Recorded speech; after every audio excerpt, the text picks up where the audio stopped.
morning, everybody. I'm glad that you asked to encourage you to wear your mask. Please, for your own safety.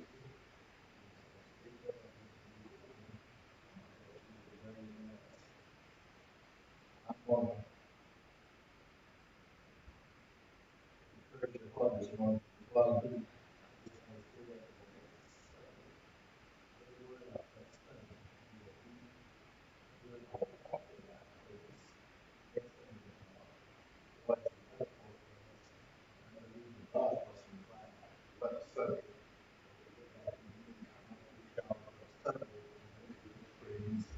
So next Sunday, invite some of your friends. Listen, we want to talk about it. If you wait a while to come because we got something for them, but just come and celebrate life with us. Special occasion when you love the Lord, you just celebrate the fact that you're here. And I just want to say to you today, God, that His word that is sweet to you, will bring life to your life. Something that all of us experience from time to time. I'm going to read a passage of scripture to you, and then I'll tell you. In 1 Kings, the 19th chapter, 1 Kings, the 19th chapter, the 9th verse said, there, everybody lied to the prophet, there, he came to a king and spent the night in it. And behold, the word of the Lord came to him.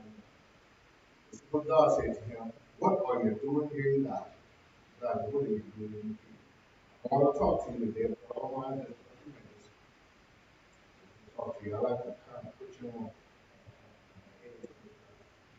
Have you ever been to a place and you felt like you can't take it anymore? Felt like you can't take life anymore? Have you ever been to a place in life where you just want to throw in the towel and just feel like you want to give up? You just feel like you can't go on. In your mind, you've already experienced the defeat, the agony of your defeat. And God has called us to be more than conquerors. I want to talk to you this morning about the breaking point. The breaking point. Let you know that all of us will experience the breaking point from time to time.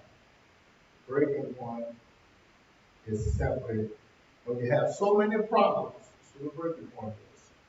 So many difficulties, or a particular problem that you can no longer cope with it or deal with, and may soon collapse or be unable to continue. You have a problem that might cause you collapse. Sometimes this problem might get so bad that you feel like you want to kill yourself. All of us come to a place in life where you feel like life is about to break you, and you just don't really understand. You say this, and I just can't take it anymore. I just don't feel like I'm gonna make it right now. That's the breaking point. We've all been there. It's a lonely place. The breaking point is a lonely place. It's a heartbreaking place.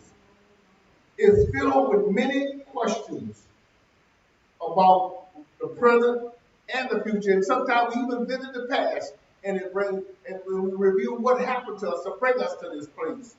We begin to ask God questions like, what did I do to deserve this?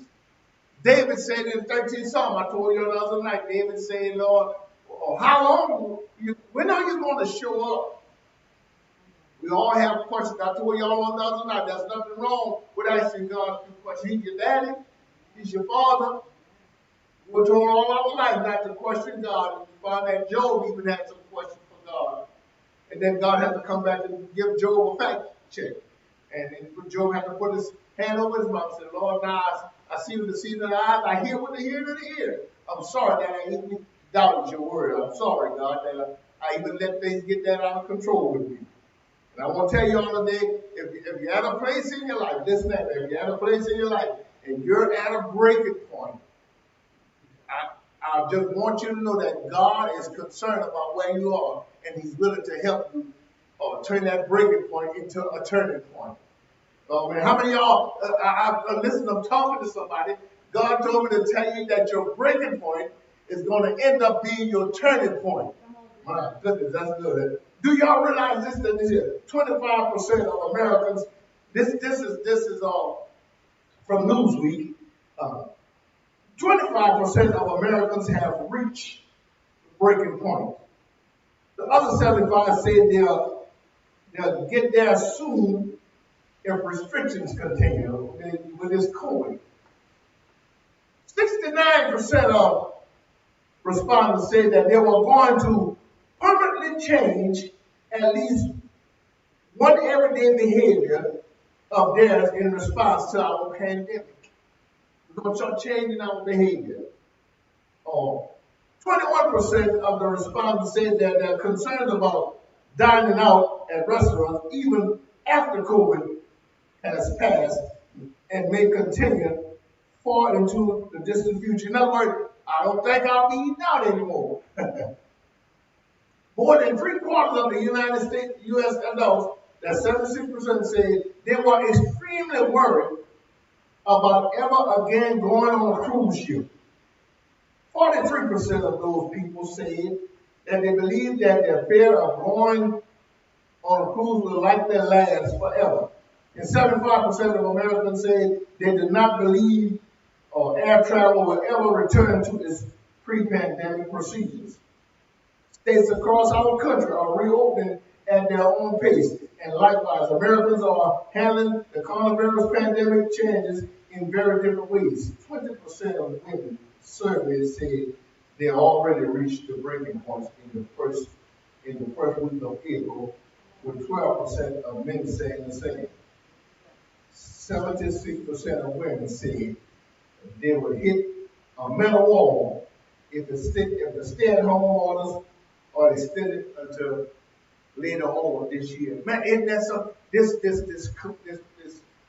virus, this pandemic, not along with the pandemic, then these other things that go along with life concerns, it causes us to reach a breaking point, a point where we are overwhelmed and we're stressed out about what we're going through. And I'm going to tell you something, I got some good help for you today. I got some help for you.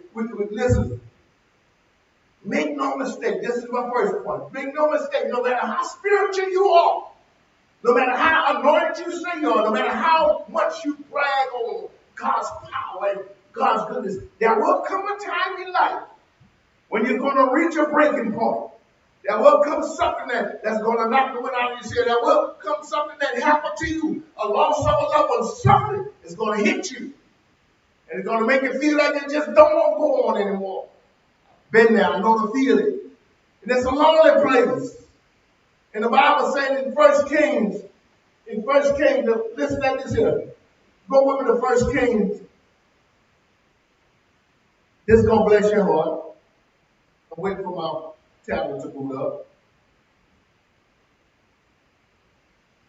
In 1 Kings, the 19th chapter, and this is so interesting because, Sister Frey, you have to be careful that you don't harp too much on yesterday's victory. Because tomorrow's battle is going to be totally different from yesterday's victory, from yesterday's battle. You see, you can't, just because you had a win on yesterday, don't mean today you're going to have the same experience. Because you might fight the same enemy, but he might come at you ready. I know what I'm talking about. Listen to me. Elijah, the prophet, had just finished with Jezebel's prophet. He said, if you're on the Lord's side, come on. He challenged Israel. Choose this day. Make up your mind. Whose side you going to stand on?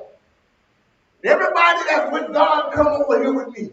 And everybody that's going to stick with Jezebel and Baal and the prophet, y'all go over there with her. And the Bible says when he let the prophets of Jezebel do their thing, they were calling down fire from heaven. And the thing of the matter was that whoever caused fire to come from heaven and light the altar, that's who God is real.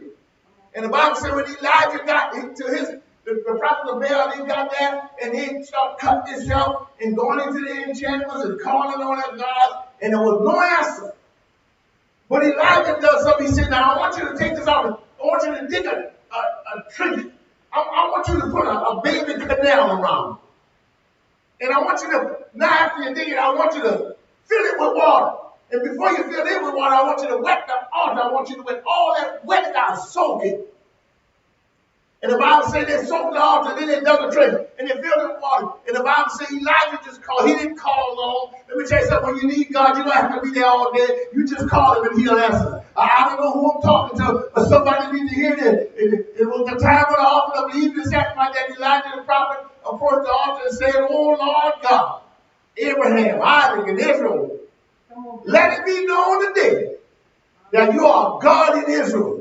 And I am your servant, and that I have done all the things at your word." In other words, God, I'm not out here showing off my little anointing. I'm not out here showing my credentials. I'm not out here, I'm the bishop, I'm the honorable doctor, so and so. No, I'm just out here to give you the glory. And the Bible said, when Elijah said, "Answer me, O Lord, answer me, so that this people may know that you, O Lord, are God, and that you have turned their hearts back to you. My God, my God." Paul said, then listen at this here. Look at here. Now, I want you to know something. The altar is soaking wet. Listen at this. The altar is soaking wet. You can't light wet wood. It's impossible to get a fire to light wood that's soaking wet. You have to let that fire set there a while and dry it out. But the Bible said, then the fire of the Lord fell and consumed the burnt offering and the wood. And even the stones, oh my God, the fire was Holy Ghost fire so hot, it turned the stones into dust. And it also licked up the water in the trench. God Almighty. You know what I'm saying? I'm telling you what a mighty God we serve. When all the people saw it, they fell downward and they said, "The Lord, He is God. The Lord, He is God." Man, let me tell you something. God told me to tell you, in this time of pandemic, you don't need to have a breakdown. I'm telling you, you might be at a breaking point, but you don't need to have a breakdown. I'm getting ready to give you a turnaround. Somebody get ready to be blessed by God. Don't give up. Don't throw in the towel. God, get ready to open doors for you. God, get ready to show you He's God. Listen, your next miracle don't have to be money. Your next miracle could be the fact that God will clothe you in your right mind and give you a new outlook and a new perspective on life. Oh man, I'm telling you, I know that's good preaching. So some of us have been there. And I want to help you all this morning. I want to help you how to handle this breaking point. This is my second point is how you listen to this. How you handle the problems and the pressures of life will determine how you handle the place of the breaking point. The place where you come to the breaking point. How you handle the problems and the pressures of life. See, what we don't understand that whenever God makes a promise to you, this is the promise. Over here, this is the blessing. Promise. I got a promise here, and I got a blessing here. But look what's bigger than the promise, and look what's bigger than the blessing. This is the problem. Between promise and blessing, there's always a problem. Y'all won't hear it. He can't process your blessing if you don't have a problem. It won't look like God if it looks too easy. So what God does, God He let you exhaust all your measures, all your extremes, and then He shows up. Y'all ain't catching it. Y'all ain't catching it. So you wonder, listen, you wonder why you don't have the money you want. You wonder why things are behind. You wonder why God allowed this pandemic to set the whole world behind. Let me tell you something. God said, I'm going to show y'all that I'm God. And that your money and your cars and all that, it's good to have that, but it's not God. It's not your standard. Paul said this here. His grace is sufficient. How you handle these problems. Listen to this, Sister Frank. Problems are simply difficulties. It's the difficulties that come in life. Pressures are the exerted forces that come up against you. They press on you. What I love about pressure is when it presses on you, it presses you into the will of God. It presses you closer to Him. Watch this here, though. Watch this here. Listen, if you let problems and pressure, if you let these things go on unchecked, one of these can bring you to a breaking point. You need to start checking. Listen, what happened to Elijah the prophet when he came to the breaking point? You know what happened to Elijah? He had thoughts of dying.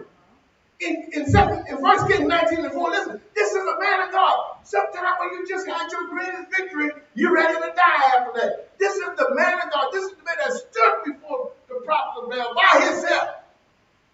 But he himself traveled a day's journey into the wilderness, and he came and sat down under the juniper tree and asked God that he might die. He said, it's enough. He said, I can't take it no more. It's enough. I've had enough. I'm sick of these children. I'm sick of this marriage. I'm sick of the people on my job. I just can't deal with it no more. I'm sick of life. I've had enough. It's enough now, Lord. Take my life. For am I better than the fathers? In other words, Elijah, he's trying to copy people, God, for God to kill him. Why did he kill himself? And he lay down and slept under the juniper tree, and behold, the angel of the Lord touched him and said to him, get up and eat. In other words, God is saying to you, it's no time to lay down and sleep in self-pity. It's time to get up.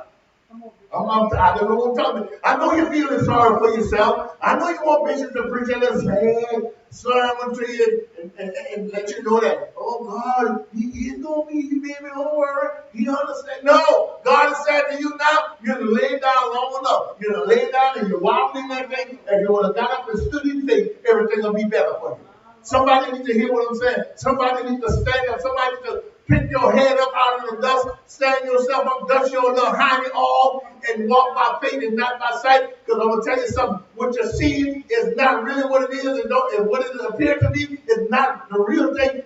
Beyond what you see, there's your breakthrough and your blessing. Are you hearing me? I say beyond what the doctor done told you, beyond how you feel, beyond all of that stuff, you shall live and not die.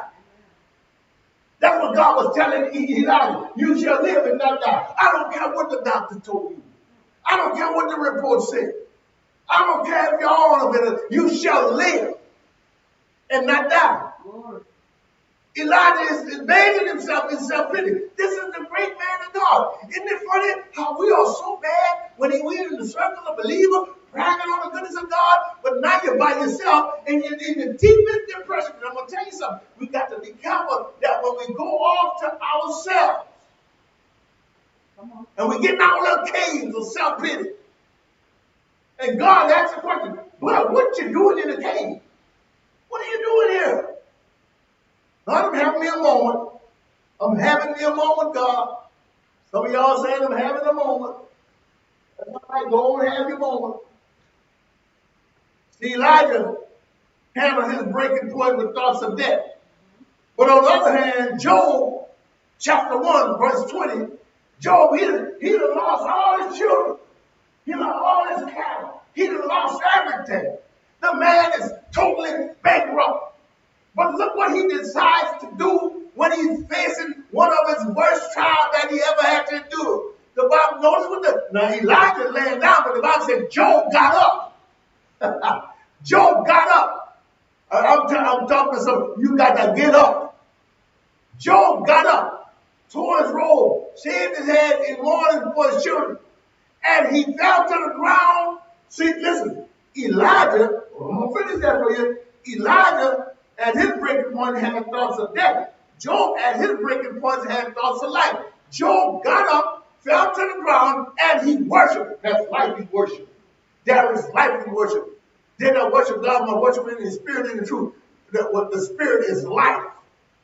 When God breathed in Adam, God put some of his spirit in that man. That was life. Let me tell you, listen, when you are in a situation that feels like you're at a breaking point, the best thing for you to do is get up, go on your merry way, and worship God. Now, let me tell you something. Now, Job, listen, there are two types of worship. There's worship where you just pour your heart out to God. That's just only, listen, y'all better get this. That's just only 5% of worship. That's the 5%. That's why you sometimes come together and you with your church people and you just going there worshiping God. That's why we sing and we praise and we honor. And some of us like to get it real slow. We just cry before the Lord and we worship. And that's good if you do that. But I'm going to tell you what worship is. Worship is a lifestyle. Job said, I don't care what he put me through. I will not give up this lifestyle of praise and dedication and integrity. I'm going to stand my ground for God no matter what. Though he slay me, yet I'll trust him. I'm going to trust in God. I know after this year is over, when you bring me out of, well, I've been sheltered in a long time, but God, when you bring me out of this thing, when I come out, I'm going to come out better than I was before. And the Bible says what God did for Job, Job lost 10 children, but God gave him 10 more. Come on, somebody. Job had 10 children in heaven and 10 on earth. Job had 20. Come on, somebody shout. Woo. Hallelujah. Man, this is good. This is good. Worship is a lifestyle. Worship is what you do when you get up in the morning. And worship is greeting people with a smile. Worship is helping somebody along with a flat tire. Worship is just being sweet to people. Worship is looking at people that you know they hate you and they refuse to speak to you, but you say hello anyway. Worship is saying, I'll overlook your transgression because I see the need to love you. Worship is what Jesus had a lifestyle of worship. Oh my goodness, man, worship is real. And after 95% is how you live. The 5% is when you singing and praising. I wish I had some worshipers out there. I wish I had some worshipers listening to this. Some people that live in a lifestyle that you don't need nobody to pat you on the back and tell you how good you did, because all glory go to God. Come on, somebody. All glory go to God. Even if you don't thank me, even if you don't put my name on the program, even if you don't recognize me at the employees party, it's all good. God see my heart, and that's why I live like I live before you, because what's going on with you is you really don't like me, but I'm reaching you. Hallelujah. Man, it's good preaching. Sister Frank, I was thinking about the woman with the issue of blood. Can y'all imagine 12 long years of bleeding? Now that'll bring it to a breaking point. No husband, nobody would marry her. Couldn't even go into church, because back then you couldn't go into church if a woman had a constant flow of a menstrual cycle. And the Bible says she heard that Jesus was passing through. And she's bowed down, she's bent over, and she said, oh, if I could just. The Bible says she thought within herself. See, let me tell you something. If you're going to get past the breaking point, you got to change the way you think. You got to say, no matter what's going on, I got to get to Jesus. I got to get to somebody that I can touch and he can touch me back. Come on, somebody. And then the Bible says she thought within herself, if I could just get to touch the hem of the garment, I know I'll be made whole. And the Bible said that woman, they had a crowd around her and she just weaseled her way through the crowd. Can you imagine how many times her hands got stepped on, but she wouldn't quit? Can you imagine how many times she had to rub dirt out of her eyes, but she wouldn't quit? Can you imagine how many times people nudged on that way, and nudged her that way, and nudged her that way, but she wouldn't stop? Let me tell you something. When you need to get a miracle from God, you can't let the obstacles stop you. You got to keep pressing till you get to God. Come on, somebody. I stopped by here on this Sunday morning to tell you that you're going to keep pressing till you get out. I refuse that. I got to drag you across the finish line. You're going to win this race. Hallelujah. Boy, listen at this here. Let me give y'all my points. Can I give y'all my points? Because I got to give y'all my points. When I was preparing this message, Sister Frank, I said, Lord, just give me something to show people how to deal with a breaking point. God brought me home.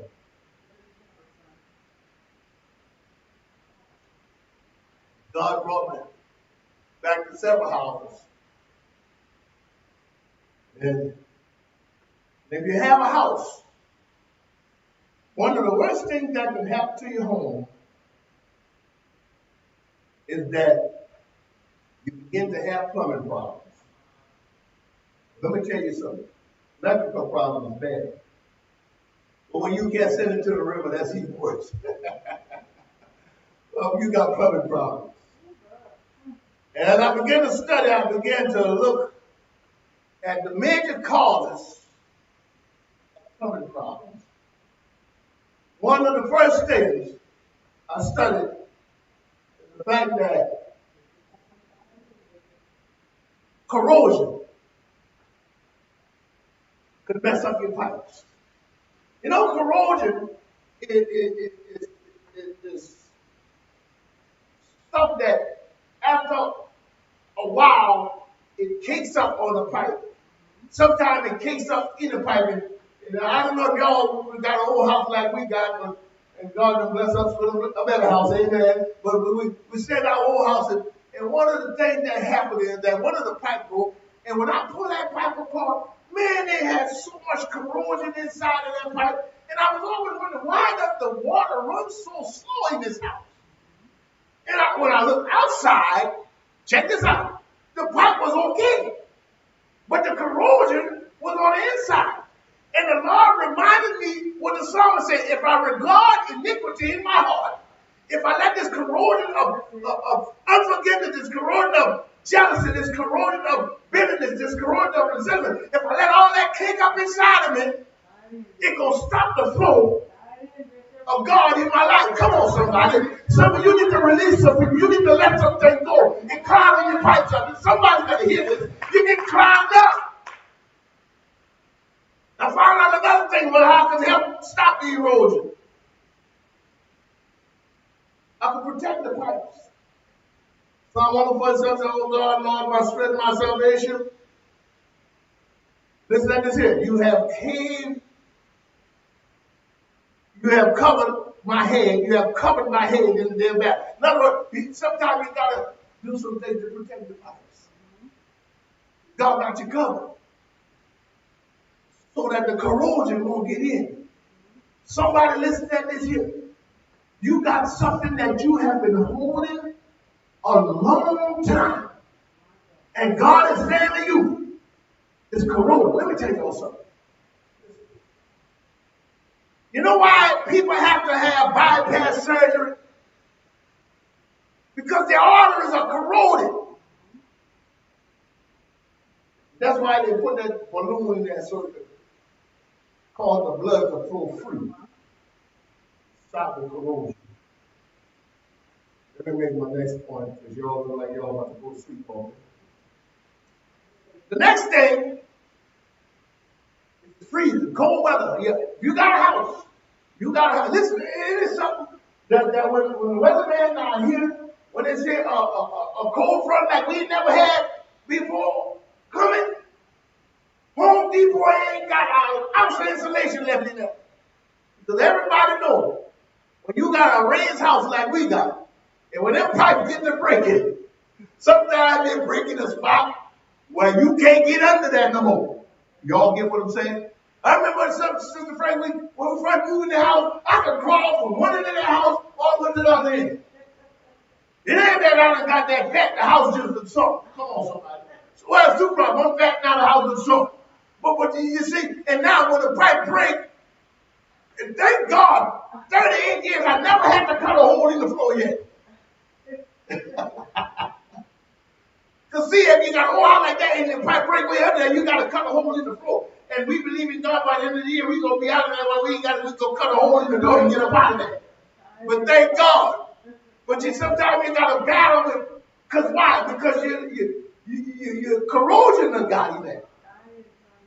Who am I talking to that can allow something to corrode a good marriage, a good relationship, a good friendship? Some gossip is corrosion.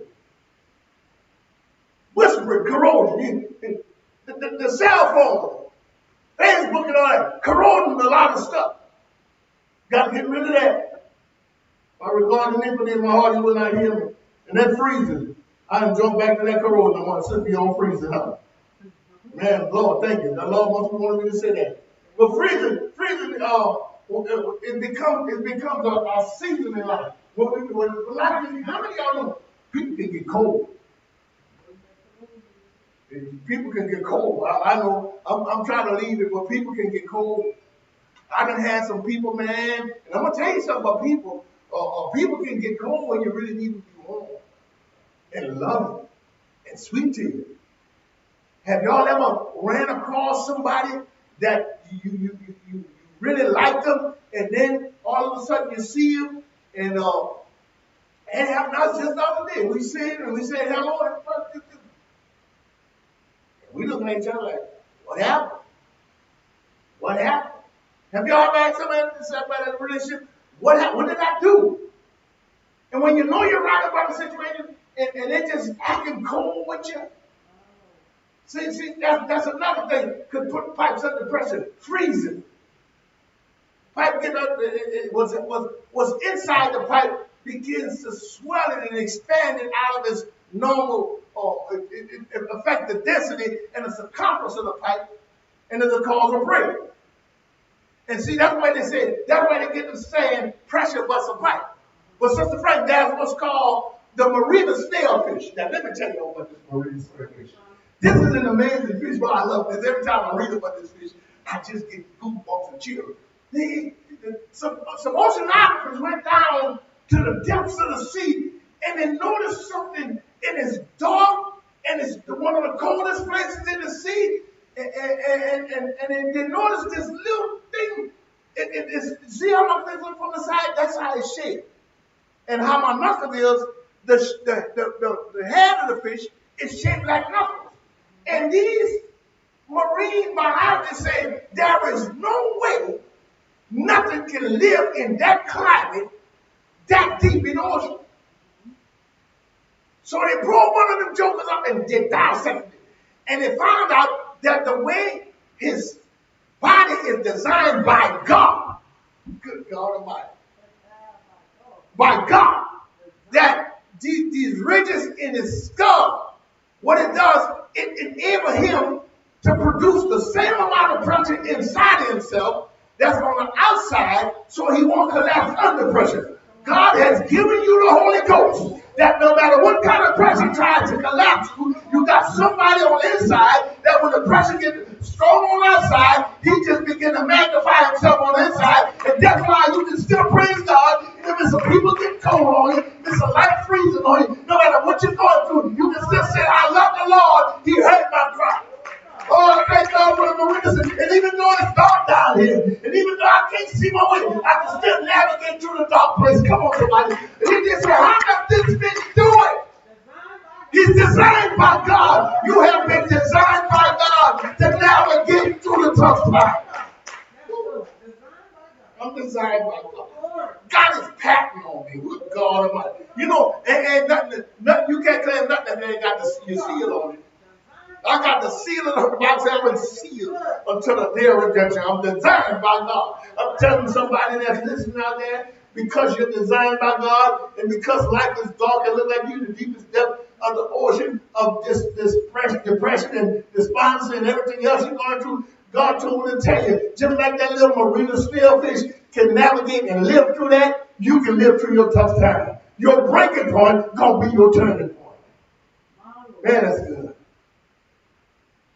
I'm starting to feel it. I'm starting to feel it now. That's why I know I'm special. That's why you ought to feel good. But don't let nobody talk your self-esteem out of you. Call you man, you ugly, you this, you're fat, this kid. Well, I'm godly fat. I'm godly ugly. I'm godly. I'm designed by God. And then the last time I checked, when God made everything else, he said it's good. But when we got down to man, he said it's very good. Oh, man. Oh, man. I have to stay there a while. I have to live there a while. Come on, Bishop. So this is the master, the architect of the universe designed you. Sculpt you from the earth. Y'all ready for this next one? Don't make me stay there. Go to 2 Corinthians 4:16-17. You see, when you're designed by God, listen to this here. You can be in a dark place. You can be in a wheelchair. You can be on your sick bed. You ain't going nowhere till God get ready. You want the mic? You come to preach this?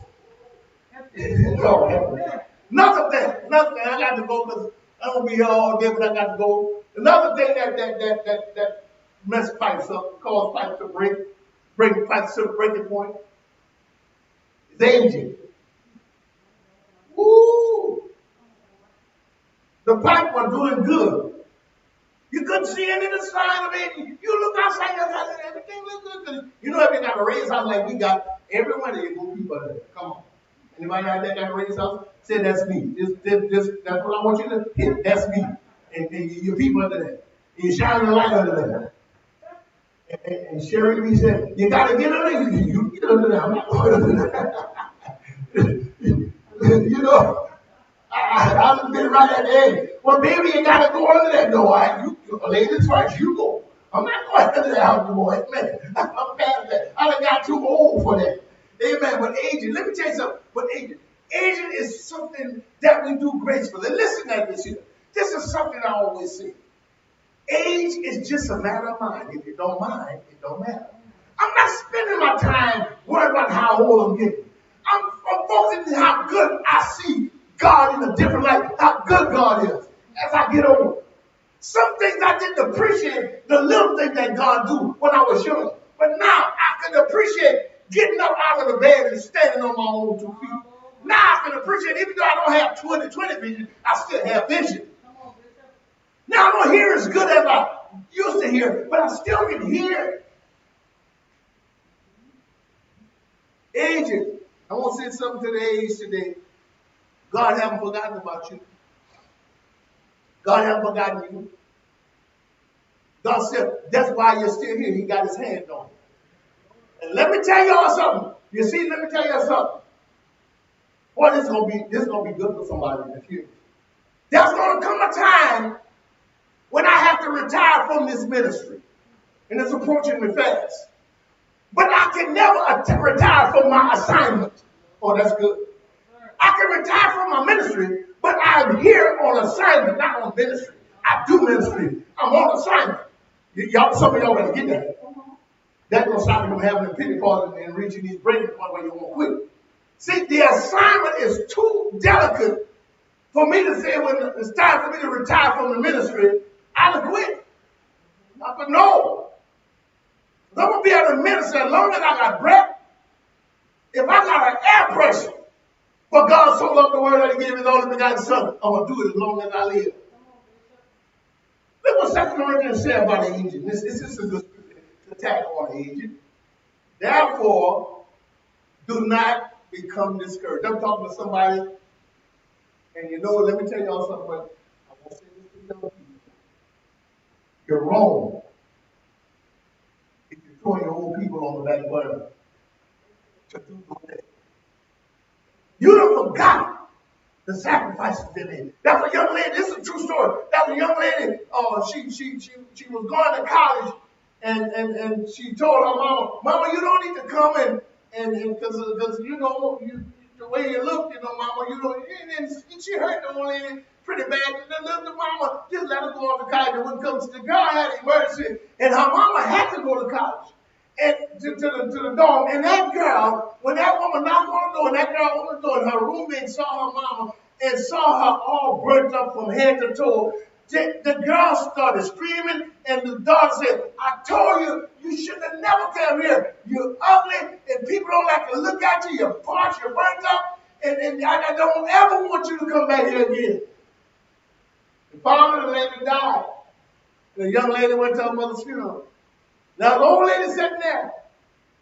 The old lady said, "Baby, I need to tell you something. Your mother told me what you did when she kept you alone. She didn't mean nothing. She wanted to honor you. She didn't mean nothing. But let me tell you something. Did she ever tell you how she got those scars? She said, when you was a baby, that was a house fire. And your mama ran into a burning room, wrap you up, had to take time and then find our way out of the fire. Got burns on 95% of our body. And when she got outside the house, she put you on somebody's arm and fell to the ground. And we thought she was dead, but she survived. And you had the nerve So that's what's wrong with too many young people. Y'all too insulting when they come down to the elderly people. That's why it's so easy for y'all to kill one another, because we can't talk to y'all. We can't tell y'all nothing. So y'all trying to sell it yourself. And that ain't the way to do it. And you run around here talking about Black Lives Matter, but if it don't matter to a black man, it don't matter to nobody. Come on, somebody. You better get yourself together, black man, black woman, and you better start respecting your elders again. And you better start saying yes, ma'am, and yes, sir. And you don't call your mama Sherry, and you don't call your daddy Frank. You say daddy or mama. Amen. Somebody, come on. Are you hearing me? Y'all ain't saying nothing. I know I'm hitting hard. I'm going to tell y'all something. I'm going to tell y'all something. This pandemic ain't going to let up till people start listening. You got to wear this now. You can't go out and eat everywhere no more. You can't go social party. I know it's graduation time, but I can tell you what, if I had a daughter or son graduate, it's going to be us four and no more. We're going to, hey, look, let's have a Zoom party. I want everybody to Zoom in on the party. Now, if you want to dance and play, do it at your own discretion, but you ain't going to do it up in this house. Amen. Aging is a beautiful thing. Now, let me tell you something. One of the blessings in my life is I'm seeing myself and I'm looking at, oh, man, let me tell you something. I got to say this. I got to compliment you. She after she come from the hairdresser, and her hair was so pretty, and the Lord just let me look at them pretty gray streaks. Look at her. Boy, look how beautiful you done made her. Oh, I'm sorry, she desired about come. But look, and I saw them beautiful streaks, and I believe we don't look as old as we really are. I tell our age, but then I look at my snow-capped head, and I look like Mount Everest on top. But I said, God, thank you. Oh man, because I'm desired about it. And it has some people that didn't live long enough that I grew up with. Didn't get a chance to get great. And you know, I'm enjoying myself. You know, I used to have, you know what they call us now, mom and pop. At one time I had a problem with that, but I feel good about that now. I like that. Hey mom, hey pop. It's all good. You need to stop. The problem with some of these young girls, and I'm gonna go there. It's too many mamas in competition with their daughters. You can't dress like your daughter and expect her to respect you. You can't go out there and party with them and set that card for them. I'm going there, yes I am. Set that card for them, and you greet your daughter, hey D, oh Lord, G God, your teeth will be on the floor. Is that how black women greet each other now? They walk up and they don't scar each other and they say, hey B, what? Back in the day in the hood, when a sister calls, anybody calls a sister the B word, that girl put a wig off, earrings off, kicking shoes off, and there's going to be drama, even if your mama was there. But we lost something. That's such a breakdown in the culture till we don't expect it. The Bible said, if you want to know how to do this thing, if you want to know how to get over this pandemic, the Bible said, old men for counsel, young men for what? We got to go back to the age people and see how they made it to a pandemic. And I tell you, the first thing they're going to tell you, we went to God and we prayed to God and we sought the advice of God and see what God had to say about it. If my people, which are called by my name, would humble themselves and pray, seek my face, turn from their wicked ways, then I'm going to hear from heaven, then I'm going to heal the land. But I ain't going to do it until they seek my face. Y'all have sought my hand long enough, and I bless y'all. With my hand, I bless you. In my face, you got to be Peter. And that's why I dissect what you're really about. When I look in the eye, I can tell just what you're here for. Oh, my God, that's good preaching. I'm about to go. But I'm trying. Oh, my goodness, I'm trying it. I'm trying. Aging. Therefore, we do not become discouraged, or spiritually disappointed, or afraid when we see ourselves getting older. Though our outer self is progressively wasting away. you know the knees right now. Amen. Come on. How many of y'all out there listening to me? You used to just jump out of your bed. Now you scoot to the edge and you sit there a minute. And then when you pop up, you stand there a minute. You know why you do that? You get older and you don't function like you used to. There's nothing wrong with that. There's signs that you're getting older. But I hope you're getting wiser. So our outer self parents progressively this way. Our inner is being renewed progressively. Our inner is being progressively renewed day by day. The Holy Ghost is constantly renewing and keeping refreshed on the inside. But one of the things that the Lord said, He said, if you obey my word, I'll restore you. Man, I'm gonna tell you something. I don't feel 60. I feel like I'm 20. But I got the aches of a 60. I feel like I'm 20, but I got the pain of somebody that's aging, and some things now they hurt a little more, they give me a little more trouble. But all that's to let me know, listen, this here, right this here. This I'm designed by God, but God is saying through this sister, Frank, stay in your lane. When you get old, stay in your lane. Come on, somebody. You are a marathon runner. Why are you at the line with the sprinters? Huh? I said, if you are a marathon runner, what in the world are you doing at the line with the sprinters? I can't see no 5, 4, 5, 9 no more. If I get a 29 now, I done did good. You know, we used to have physical class, and they used to have health week, and they tied me on your sprint. What you used to run, Jackson? But I'm saying, what was your sprint run? How fast your time? Right? You used to pretty decent. But I tell you, mine was never even 9, 4, 5, 9. I was a slow boy.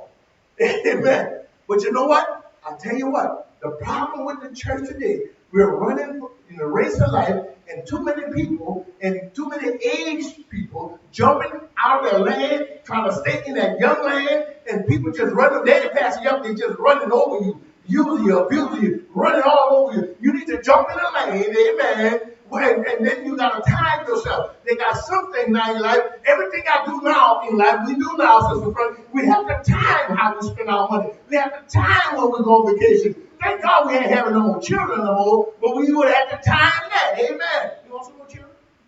Neither me. I want to rather have a people 60, 70 years old. I want another baby. You can launch your baby mine. Oh my goodness, amen. But it's all good if you adopt one. But I'm just saying, I want to stay, I want to run in my lane now. And I want to pace myself. Because the race is not given to the swift or the strong, but he who holds out true faith to the end.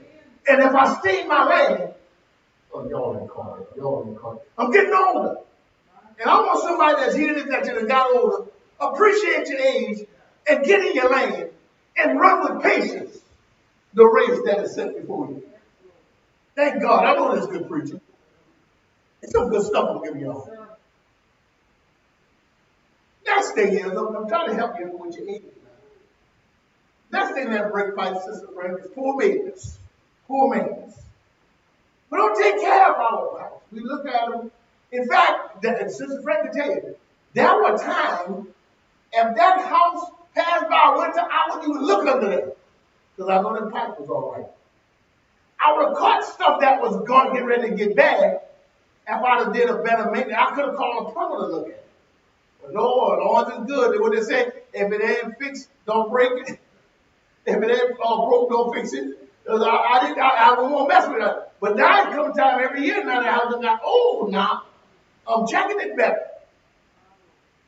As things get old, it's going to require a different type of maintenance. As we age, listen, and I'm talking about maintenance now, we need to take care of ourselves better. We need to go to the doctor and check ourselves. Oh, y'all ain't saying that. Y'all ain't saying that. Every person that's aged needs to have a physical. I'd rather, look, when I worked for the state, they gave us a class called a PM class. What the PM class was called, preventive maintenance. What you do, you go and you check the truck, you check the fluids in the truck, you go around, you tap on them with tires, make sure they're good and sturdy. You make sure your handle on your dump bag can work pretty easy, and you make sure that truck is in tip-top shape before you put it out the yard. Too many of us want to leave out the yard and we don't know what's wrong with us. No, ain't saying it. We got quiet on. Everybody needs to get on some type of, listen, especially, listen, I'm talking Black Lives Matter. We need to take care of ourselves better and get on a better diet than me. My daughter looked at me the other day and said, Daddy, stop drinking on the floor. Stop. Look like I can go 2 or 3 weeks, and then that thing gone. I can start getting withdrawals. Y'all pray for me on the soul. Y'all pray for me. Water thinking, that feels heavy in the spirit. You know, going to you think you're going to need whatever drink. That's bad. And we need to eat better.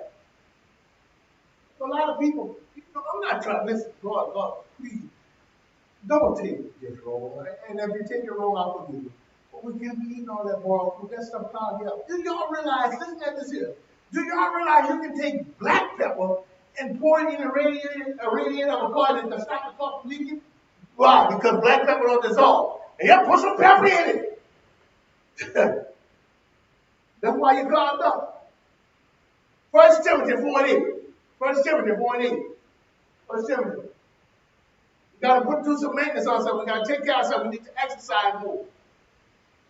Listen, you don't need to go to the gym to exercise. You can take a chair. You can run in bed. You can do side spread out. You can do touch your toes and stretch straight up, touch your toes and all that. You don't need to do no strenuous exercise. You just need to get your heart rate moving so your blood can pump faster. And when the blood pumps faster, it have a tendency to pick up the plaque and stuff that's trying to get inside your vein and cause it to dissolve. 1 Timothy 4:8. I just won't stop at the first part. For physical training is of some value. It's good to exercise. The body was designed to move.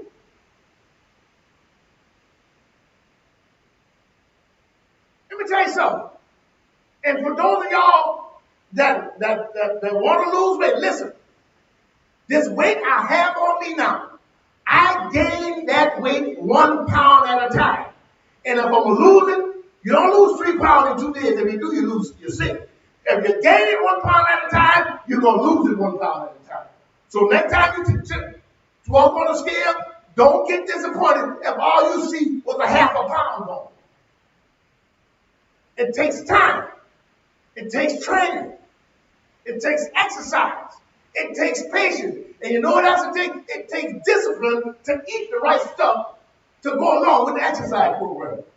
Oh, I'm preaching good. I didn't know that God said that. I'm preaching. The Bible said Jesus talked about everything pertaining to this life and the life to come. So we got to talk about exercise and take care of the body. This is the only vessel that God has that He's giving you to use. And I'm going to tell you something. I'm just going to say it. You might get mad, preacher, but the most unhealthiest place in the church is the pulpit. Because our preachers, we just let people just pack all that food on. Come on, Rabbi, we pack it, we eat anything they put before us. I'm trying to say it some preachers now. Amen. Woo! Physical training is of some value, but godly, spiritual training is of value in everything and in every way, since it holds the promise of the present life and for the life to come. My next point, and I'm done, is the next thing that mess up plumbing in your house and mess you up is human error. Sometimes people are going to hurt us. Human error is when the person that's responsible.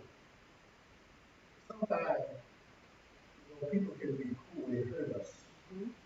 They're responsible to encourage you, and all they do is tear you down. Jesus made sure. The Bible says He grew in wisdom and stature and in the things of God. In other words, He took care of body, He exercised, He got wisdom from the Word of God, He grew in the things of the Spirit, He grew. Why ask yourself? If you got people in your life that's tearing you down, stop hanging. God bless you, God keep you. My time is up. My time is up. My time is up. I hope I said something that really ministered to you. I can't be here all day with you. You had a breaking point in your life, and God told me to tell you When you're going to have a breakdown, you get ready for a turnaround. Things about to happen for you. Don't be discouraged. You think you're in a season now. You're in a season now. It's going to be all right. Father, I want to thank you for this word today. Father, I pray I want to offer Christ to those who are not saved. Christ to you. Because he loved us, also loved the word he has loved us. Everlasting. We love you that much. Listen, we love you. You want to be so we want to be. For the back part, those of y'all that are backslidden, you used to walk with God. You used to enjoy walking with God. And most people, let me tell you what I found out over time. Most people that walk away from God, they got offended by something somebody did, or they got offended by something God allowed to happen. They think God was wrong. You need to come back to God. God does what He wants to do. He still loves you. He still married back to Him. Those of y'all, I want you, if anybody think of joining our church, I want you to post it today. We offer a place to fellowship for those who are looking for a church on the longest place. And on next Sunday, I'll be under the tent Sunday. I'll be out there. I'll share the word. You come up when I give the invitation. Come on. Come on. Come on. And give your heart to the Lord. Just get the church fellowship where you can go. Let me pray for you. Father, in the name of Jesus, God, I pray. Those of y'all that want to be saved, I want you to pray this prayer. Lord Jesus, I've sinned against you. I want to change. I surrender. I sin against you. I've changed. I want to change my ways. I surrender my life to you. I believe that you died for my sin. According to your word, if I believe, I'll save you. That's how I got saved. Father, in the name of Jesus, I pray that those that heard this word, that they would receive it, and God, that they would act on it. I thank you, Lord, for your grace, for your mercy. I thank you for your wonderful work toward mankind. You're just so good to us, so sweet. And even in this pandemic, God, you see so much of your goodness. God, I thank you for this crisis, because right now, even though we have this battle with racism and all that, America is more united than it's ever been. We see who's in America, God. God, I pray for that especially is so sad for the church, the evangelical church, that's been on this hate and white supremacy. Forgive them, God. In the name of Jesus. I thank you. I love you. I praise you. Have your way in Jesus' name. Amen. Those of y'all that want to share in your giving on Tower Church, listen to me. You can share. You can share. Oh, this is what you need to do. This is what you need to do. Listen to me. 1-337-6066-0.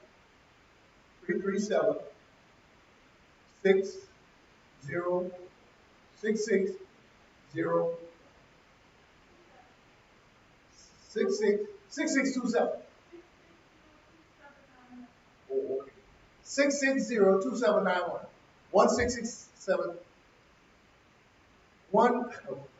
Put it up on the screen. Man, I got to remember that. Text the word again to 337-660-2791. I'm sorry. I have so many numbers go through my head.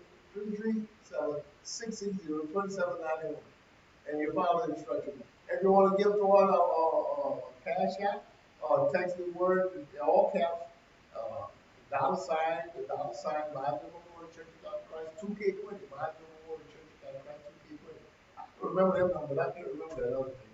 Mail, if you want to mail your money to us, Post Office Box 64, La Platte, Louisiana, 768. Please support us financially. You know, now most churches are not receiving what they used to receive, but we want to let the devil know he's a liar. So you text to the word give to 337-660-2791. You follow them instructions, 337-660-2791, and I promise you, you'll be yet reach us. God bless you and God keep you. That's our prayer. Amen. All right.